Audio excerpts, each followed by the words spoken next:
በአታ ለማርያም የተወደዳችሁና የተከበራችሁ የእግዚአብሔር ቤተሰቦች ምእመናን ወምእመናት እንኳን ለበአታ ለማርያም ወራዊ በዓሏ በሰላምና በጤና አደረሰን አደረሳችሁ። በአታ ማለት መግባቷ ማለት ነው።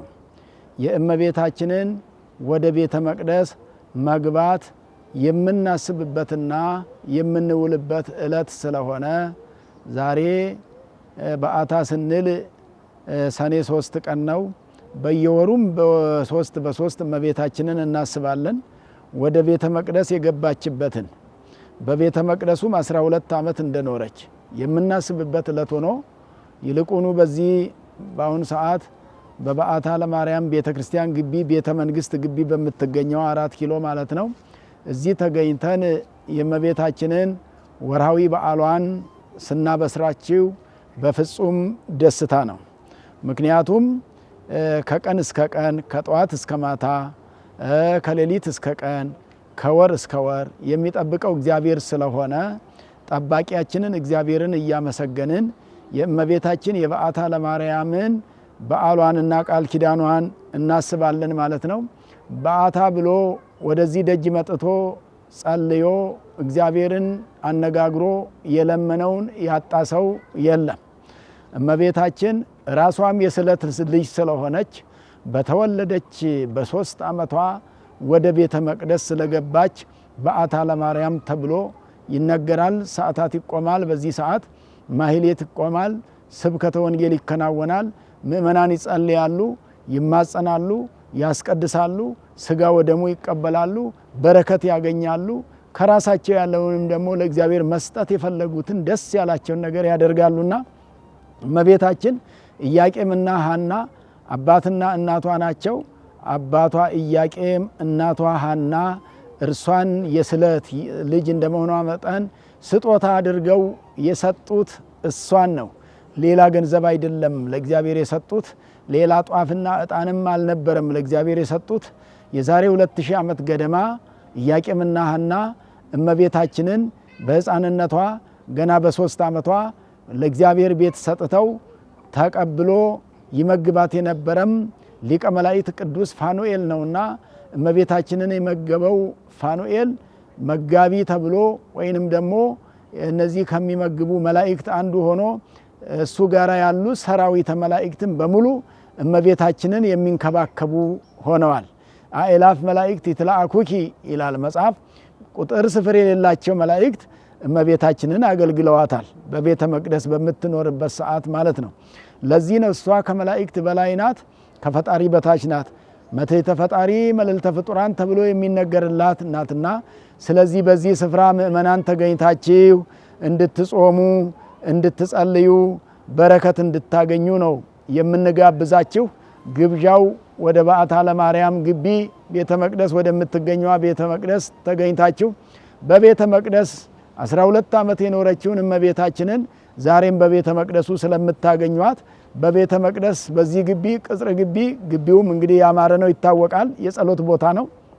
ቀድሞም ቤተ ክርስቲያኗ የተመሰረተችው ታኅሳስ በአታ ንጉሱ አጼ ምኒልክ የእረፍታቸው ዕለት በመሆኑ ልጃቸው ንግስት ዘውዲቱ ይህን ቤተ ክርስቲያን በሳቸው ስም በመትከል የሳቸው እረፍት ዕለት የሚውል ታቦት ሲፈለግ እመቤታችን ቤተ መቅደስ የገባችበት በታኅሳስ 3 ስለሆነ በ3 እንግዲህ እየታሰቡ የንጉሱም ጸሎተ ፍታት እየተፈጸመ ንግስቲቱም እየታሰቡ ይህን ቤተ መቅደስ ስለተከሉና ይህን ቤተ መቅደስ ይህን ቅጽረ ግቢ ለጸሎት ለጾም ለበረከት ከእግዚአብሔር ጋር መነጋገሪያ አድርገው ስለሰጡን የአባቶቻችን የነገስታቱ ስጦታ የሆነ ቦታችን ነውና በዚህ ስፍራ ላይ መጾምና መጸለይ ከእግዚአብሔር ጋር ስለሚያገናኝ በዚህ ዕለት ተገኝታችሁ በረከት እንድታገኙ ኑ ለበረከት ኑ በረከት ተቋደሱ ኑ እመቤታችን ጋር ተነጋገሩ። እመቤታችን ትጠራቸዋለች በረከት ለማግኘት። እናንተም ሳትታክቱ የሚችል ከጧት ጀምሮ ሙሉ ቀን እዚህ ይውላል። ያልቻለ ደግሞ ጧት ደርሶ ይሄዳል። ሌላውን በቀን መጥቶ ያስቀድሳል።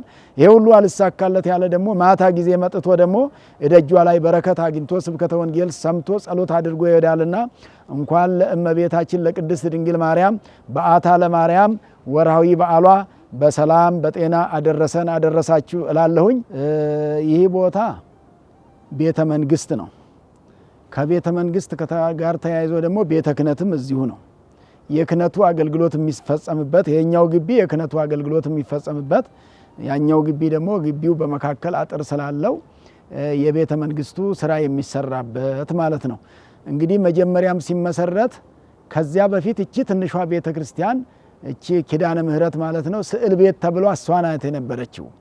ስዕል ቤቷ የቆየች ናት። ነገስታቱ ሲጸልዩባት የነበረች፣ መጀመሪያ አጼ ምኒልክ ይጸልዩባት የነበረች፣ ከዚያም ንጉስ ኃይለ ሥላሴ አጼ ኃይለ ሥላሴ ንጉሰ ነገስት ይጸልዩባት የነበረች፣ በአታ ቤተ ክርስቲያን ከመተከሉ በፊት ስዕል እዚህ ውስጥ ኖሮ እቺ ቤተ ስዕል ተብላ በዚህ ውስጥ ይጸለይ ነበረ። እዚች ትንሿ ቤተ መቅደስ ኪዳነ ምህረት አሁን ያለችባት አሁን ከፊታችን ያለችዋ ላይ እዚህ ውስጥ ነው ንጉሱ እየጸለዩ እግዚአብሔር እየተገለጠላቸው የሚገባው መንገድ እየመራቸው ሀገር ይመሩ የነበረው። ያን ሁሉ ፈተና ሀገር ላይ አንዣቦ የነበረውን ፈተና የተወጡት እዚች ውስጥ እየጸለዩ ነው። እንግዲህ ሌሎች አብያተ ክርስቲያናትም የጸሎት ቦታዎች አሉና በዋናነት ቤተ መንግስት ወጣ ሲሉ እዚህ ውስጥ ነው እየገቡ እየጸለዩ እግዚአብሔርን አነጋግረው ቀኛ ውለኝ እያሉ ውሏቸውን ከእግዚአብሔር ጋር ተነጋግረው የሚወጡት እዚህ ነበር። በኋላ ግን ውሎ ከሞት እንግዲህ ውሎ ከቤት ኖሮ ከሞት የሚቀር ስለሌለ ንጉሱ አጼ ምኒልክ ሲያርፉ መታሰቢያቸው እንዳይረሳ ፈልጋ ልጃቸው ንግስት ዘውዲቱ ለንጉሱ የሚሆን ታቦት ወይንም ደግሞ የመታሰቢያቸው ዕለት የሚውል ተብሎ ሲፈለግ በዘመኑ የነበሩ መንፈሳውያን አባቶች ቤተ መንግስቱንም በጸሎት የሚያግዙ የነበሩ ንግስት ዘውዲቱን ሲያማክሩ ሲጸልዩ ታቦት ፈልጉ ተብሎ በሶስት በአታ እመቤታችን ቤተ መቅደስ እንደገባች የሚያስረዳ ወይንም ደግሞ የሚውል በዓል የማርያም ነው በዓሉ። እመቤታችን በዛ ቀን ቤተ መቅደስ ገብታለችና በዚህ ቀን በአታ ተብሎ ቢተከል ተብሎ የት ይተከል ተብሎ ሲፈለግ ግን ሲታሰብ ከዚህ ግቢ ይልቅ ሌሎች ተራሮች ላይ እንንጦጦ ተራራ ላይ ወይንም የካ ተራራ ላይ ይሄ ጋራ ተክለ ሃይማኖት ተብሎ አሁን ጻድቁ ስማቸው የሚጠራበት ቤተክርስቲያኑ የተሰራበት ቦታ ላይም ብዙ አሰቡ ባይታውያኑ ጸሎተኞቹ። ያን ሁሉ ግን እግዚአብሔር እንዳልፈቀደ ብዙ ቦታ ፈልገው አልፈቀደልንም ብለው ኋላ ለንግስቲቱ ባይታውያኑ ጸሎተኞቹ አባቶቻችን እዚሁ ንግስቶ እዚህ ግቢዮት ላይ ነው የሚያሳየው፣ እዚህ መተከል እንዳለባት ነው እግዚአብሔር እየነገረን ያለው፣ ምልክቶችን እያየን ያለ ነው፣ በዚህ መልክ ነው ብለው ለንግስቲቱ ሲነግሩ እኔስ ሌላ ቦታ ነው ያሰብኩ፣ የት ላይ ታረጉታላችሁ? ይሄ ቤተ መንግስት አይደለም ወይ ሲሉ እግዚአብሔር ያለው እዚህ ነው ሲባል በአታ ቤተ ክርስቲያን ቤተ መቅደስ እዚህ ተተከለ ማለት ነው። በጸሎት የተተከለ ቤተ መቅደስ ነው። ዝም ብሎም አይደለም። ዞሮ መልአኩ ቅዱስ ዑራኤል የክርስቶስን ደም በዕለተ አርብ ከጎኑ በጭራ በጽዋ ብርሃን እየተቀበለ በብርሃን መነሳንስ የረጨበት ቦታ ላይ ቤተ መቅደስ የሚተከለው ይታወቃል። የቤተ ክርስቲያናችን አስተምሮ ነው ይሄ። በዛው መሰረት ይሄም እንግዲህ የክርስቶስ ደም የነጠበበት ቦታ ሆኖ በዚህ እንዲተከል ሆኖ ይሄ በጸሎት ስለተተከለ ሁል ጊዜ ጸሎት ሰሚ ቦታ ተብሎ የሚነገረው ከዚህ አንጻር ነው። ሌላው ደግሞ ይሄ ግቢ እንደምታዩት አጸዶቹ ዛፎቹ ብዙ እድሜ ያላቸው ናቸው። ረጅም እድሜ ያላቸው ናቸው። ልክ ግቢው ሲገባ አዲስ አበባ ውስጥ ያለን አይመስልም። አዲስ አበባ ውስጥ ሳይሆን ሌላ ሩቅ ገዳም ሄደን ወይ ደብረ ሊባኖስ የሄድን አይነት አጸዶች ናቸው እዚህ የሚታዩትና እዚህ ግቢ ሲገባ ከአዲስ አበባ ይወጣል። ሌላ ዓለም ላይ ሄድን ሌላ ሀገር ሄድን ነው የሚመስለው። አይምሮን ስለሚሰበስብ ሌላ የሚታይ ስለሌለ የሚታዩት ዛፎቹ አጸዶቹ ቅጥሮቹ ናቸውና እነሱ ራሳቸው በግድ ለጸሎት ይጋብዛሉ፣ ለመንፈሳዊነት ይጋብዛሉ፣ ከዓለማዊ ሐሳብ ያወጣሉና እዚህ አጸዶቹ ዛፎቹ ብዙ እድሜ ያላቸው ከታቦቱ መተከል በፊት ሁሉ የነበሩ ዛፎች ናቸውና እነሱም አይምሮን ይሰበስባሉ። እውነት ነው። አዳም በገነት ሲኖር ብዙ ዛፎችን አብቅሎ ነው እግዚአብሔር ወዲያው በቅለው ወዲያው የደረሱ በየጊዜው ያደጉ አይደሉም። እነሱ በገነት ያሉትን ዛፎች አዳም ሲገባ እንዲንከባከብ እግዚአብሔር በገነት ያሉ ዛፎችን ትልልቅ አድርጎ የፈጠራቸው በዕለተ ሰሉስ ነው፣ ማክሰኞ ቀን ነው። ፍጥረት የጀመረው እሁድ ዕለት ነው። በሶስተኛው ቀን ደግሞ ዛፎችን አጸዶችን ነው የፈጠረው። እንደገና አዳምን ደግሞ በስድስተኛው ቀን ፈጥሮ ወደ ገነት ነው ያስገባው። በ40ው ቀን ወደ ገነት ገብተዋል። ዛፎቹን እንዲንከባከብ ከደብር ቅዱስ ወደ ገነት ገብቶ በገነት ያሉ ዛፎችን ይንከባከብ እንደነበረ እዚህ ግቢ ስንሆን ገነትን እናስታውሳለን። በመጽሐፍ የሰማነውን በመጽሐፍ የተማርነውን ምእመናንም ገነት እንዲህ አይነት ናት ተብሎ የሚሰማውን የምናስብበት ነው። ገነት አጸዱ እንዲሆነው የጸሎት ቦታ እንደሆነ ሁሉ እኛም ራሳችን እዚህ ስንገባ ራስን ለጸሎት የምናዘጋጅበት ራሳችንን የምንሰበስብበት ተፈጥሮን የምናደንቅበት የተፈጥሮ ባለቤት እግዚአብሔር እንዳለ እነዚህን ያስዋብካቸው የኔንም ሕይወት የለመለመ ሕይወት አድርግልኝ እየተባለ ወደ እግዚአብሔር እንድንለምንና እንድንጸልይ እድል የሚሰጠን ነው ለማለት ነው። ስለዚህ አጸዱ ለጸሎት የሚጋብዝ በመሆኑ ብዙ ምእመናን ይህን ቦታ ለጸሎት ስለሚወዱት ሌላው ቀርቶ በየመስሪያ ቤቱ ሲሰሩ ሲደክሙ የሚውሉ ምእመናን ከስራ ቦታ ሲወጡ እንዲያርፉበት ተፈልጎ ይሄ የሰርክ ጉባኤም የለም። ከሰኞ እስከ እሁድ ድረስ እሁድ ጠዋት ብቻ ነው ወንጌል እዚህ የሚሰበከው ቅዳሴ ላይ። ከዛ ካለፈ ደግሞ በወር የበዓታ ዕለት ማታና የኪዳነ ምሕረት ዕለት ማታ የጻድቁ አቡነ ተክለ ሃይማኖት ደግሞ በወር በ24 ቅርብ ጊዜ ተጀምሯል። ሌላውን ቀን ግን የሰርክ ጸሎት ተብሎ በሌሎች ቤተክርስቲያን ላይ ማታ ማታ ጉባኤ የሚደረገው የለም። የሰርክ ጉባኤ ሰው እንዲጸልይ ተፈልጎ ነው። ተረጋግቶ መጸለይ የፈለገ ሰው ግን እየገባ ከመስሪያ ቤት ሲወጣ ዓለም ያደከመውን ድካም እዚህ አርፎ እዚህ ወደ ልቡ ተመልሶ ተረጋግቶ ወደ መኖሪያ ቤቱ ይመለሳል። እዚህ በዓታ ለማርያም እመቤታችንን አነጋግሮ ለማለት ነውና ስለዚህ የጸሎት ቤታነቱ ይሄንን ይመስላል ለማለት ነው። ትልልቅ ምእመናን የሚጸልዩበት ብዙ ትልልቅ አባቶቻችን የዚህችን ቤተ መቅደስ ወራዊ የማይጠንቱን እድል ተሻምተው ነው የሚያጥኑት በረከት ለማግኘት። ምክንያቱም ተሻምቶ የዚህ መጸለይ ማለት ለጸሎት ቅንው ለእንተ ተአቢ ጸጋ መንፈሳዊ ነገር ላይ መሻማት ስለሚገባ ማለት ነው። የኪዳነ ምሕረት ቤተ መቅደስ ነው እዚህ ያለውና በዚህ መልክ እንግዲህ ዙሪያውን በአጸድ በዚህ በዛፎች ተከቦ ተረጋግቶ እዚህ የሚጸለይበት እንደሆነ መኪናም ወደ ላይ በብዛት ስለማይመጣ የመኪና ጋጋታም የለም። በእግር ወጣ ብሎ ነው እዚህ የሚጸለየው። ሁሉም ነገር እዛው ታች ቀርቶ ራስን ብቻ ነፍስን ብቻ ይዞ ወደዚህ የሚመጣ ነው። ስጋም የነፍስ ድጋፍ ሆኖ እዚህ የሚመጣበት ነው። ይሄኛው አሁን የምንገኝበት ግቢው የዳግማዊ አጼ ምኒልክ መታሰቢያ ትምህርት ቤት ነው። ታሪካ ነገስት በዓታ ለማርያም ገዳም ገዳሙ ቅድም ስናየው የቆየ ነው። ይሄ ደግሞ ትምህርት ቤቱ ነው።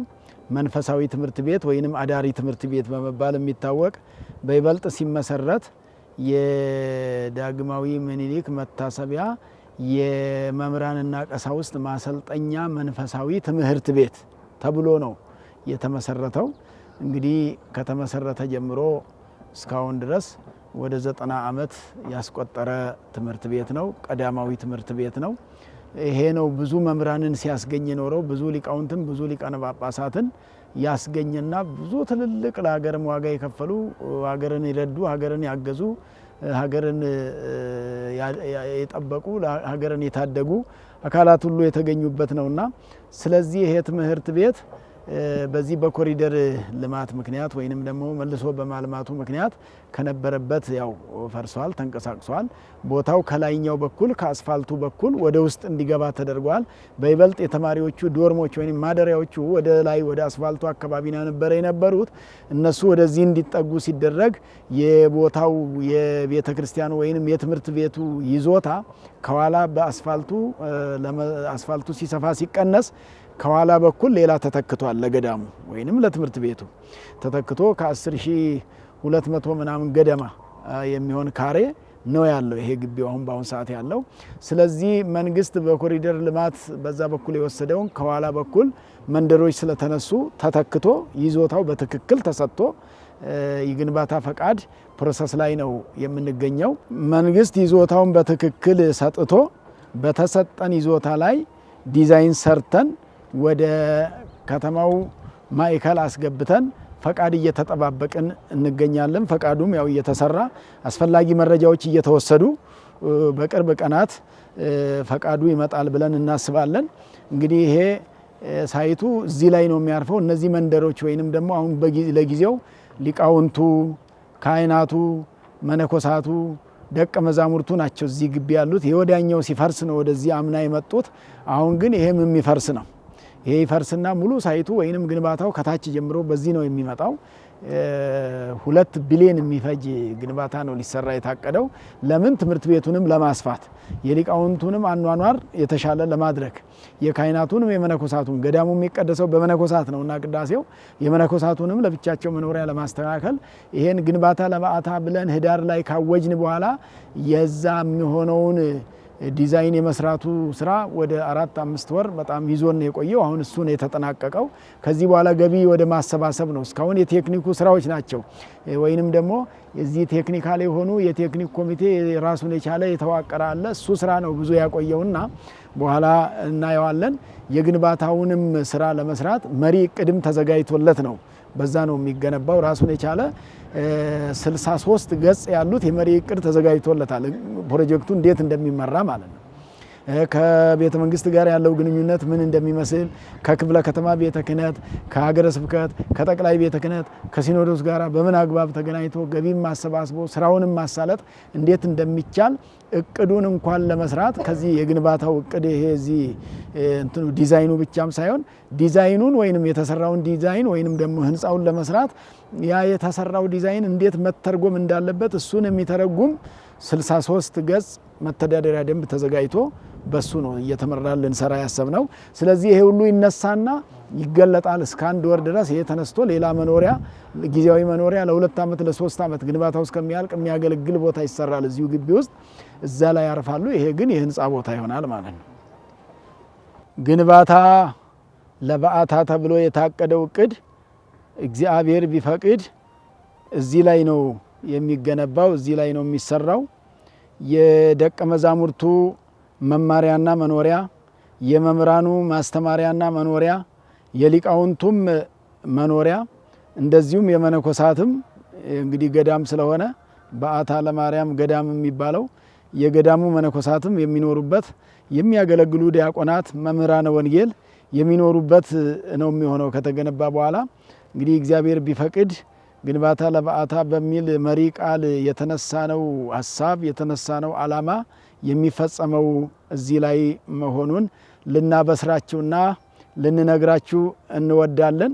ግንባታ ለበዓታ የሚለው ግን ሁሉን ሰው ያቀፈ ሁሉም ሰው የበዓታ ወዳጅ የእመቤታችን ወዳጅ ያልሆነ ኦርቶዶክሳዊ ስለሌለ እንኳንስ ኦርቶዶክሳዊ የሆነ ከኦርቶዶክስ እምነት ውጪ የሆነ እንኳን ሀገር ወዳድ የሆነ ሰው ሁሉ ይሄ ቦታ ለሀገር ብዙ ዋጋ የከፈለ እንደመሆኑ መጠን ሁሉም ሰው የሚያግዝ ሁሉም ሰው የሚተባበርበት ነውና ድር ቢያብር አንበሳ ያስር ተብሎ እንደሚነገረው ብንተባበርበት እዚህ ላይ ሊገነባ የታቀደው ፍጆታው 2 ቢሊዮን የተባለው መቼም ሰው ከተባበረበት ይሄን ቢሊዮን የሚለውን ነገር ሰው ነው የሚቆጥረው፣ ሰው ነው የሚያመጣውና የሚመጣ ነው ርቆ የሚቀር ብለን አናስብምና ሁላችሁም የእመቤታችን የበዓታ ለማርያም ወዳጆች በዚህ ስፍራ የሚገነባውን ግንባታ ፈቃዱን ይዘን ነው እናንተ ፊት መቆም የፈለግነው።